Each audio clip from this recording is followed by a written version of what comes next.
Hey everyone, welcome back to my channel, The Traveling Prof.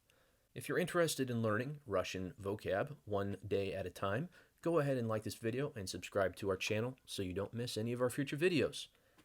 Also, for those of you who are interested in studying Russian using your mobile device, you can download the Chegg Prep app from either the iPhone or the Android app stores and search for Travlin Prof-Kitchen. There you can find an updated list of all the words that we have taught on this channel. Thank you very much for watching, but for right now, let's dive into today's word. Today's Russian word of the day is Кофе, кофе, кофе, кофе.